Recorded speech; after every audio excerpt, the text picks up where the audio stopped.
My name is Daniel Murray. I'm the Student Senate President here at Parker University, where I'm also a chiropractic intern. So I want to introduce you to this new series called Floss Your Spine. The idea is to educate you guys about how important the nervous system is and the structure that protects the nervous system, which is your spine. So every survival function that you do, breathing, pumping blood, digesting your food, all starts in your brain, travels down your spinal cord, and exits your spine via 31 pair of spinal nerves, innervating over 300,000 nerve fibers. So it's pretty serious stuff. And I think a lot of people think about chiropractic and they associate neck pain and back pain. But let me tell you, what I've seen so far in my chiropractic education and here in the Parker clinics is that it goes way beyond pain. Okay? Every function that your body does is dependent on the feedback that comes from the nervous system to the brain, and then that output from brain to body. So what we're going to do is we're going to talk to you a little bit each session about what chiropractic really is, and that's expressing optimal health, and also give you some ideas about what you can do at home to protect your spine. And we call it floss your spine because I like to think that everyone flosses their teeth on a daily basis, right? So we're going to give you some little things that you can do to keep your spine healthy.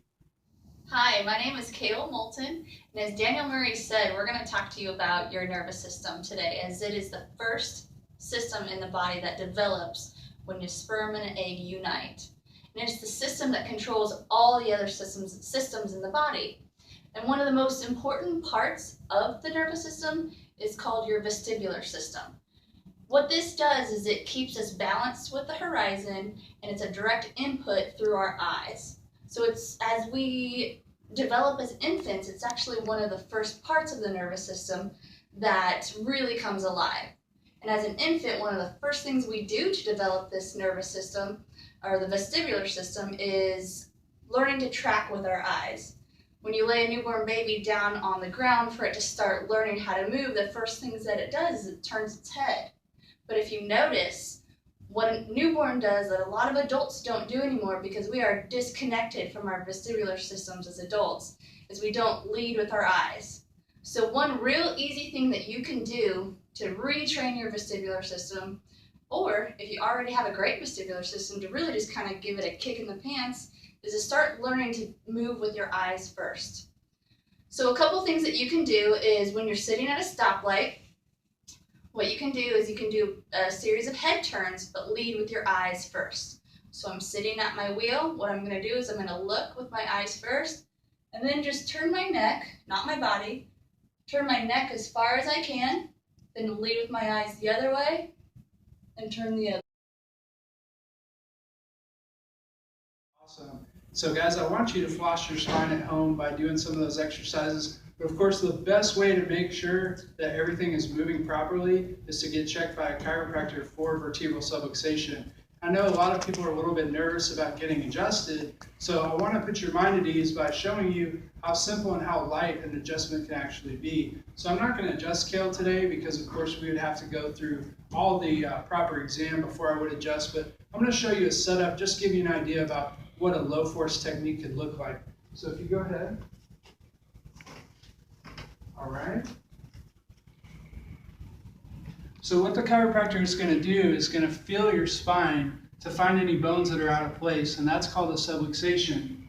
And the chiropractor, once they've assessed for that lack of range of motion, they're going to go ahead and do a setup, and then they'll put a little bit of pressure into the spine to make sure that that bone is moving properly and that that subluxation is removed. Now, a lot of times they're going to assess the thoracic, lumbar, and cervical spine. So there's lots of different ways that people can adjust. Sometimes chiropractors use instruments, but a lot of times it can be a very low force adjustment. So if you're nervous about your bones getting cracked, that's something that you don't have to worry about. The adjustment that I just mimicked can show you just how soft it can be. Thanks, Kale. So you've probably all heard that motion is life, the old saying. And what's true in all things is true for your spine. Vertebral subluxation is something that you may or may not feel, but it's absolutely taking away from your body's ability to adapt to the world around it.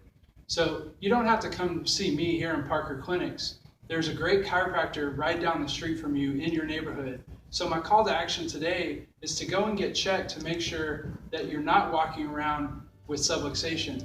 Make sure that you're living to your full potential. And the only trained professional that knows how to do that is the chiropractor. So please, get in there and get checked today.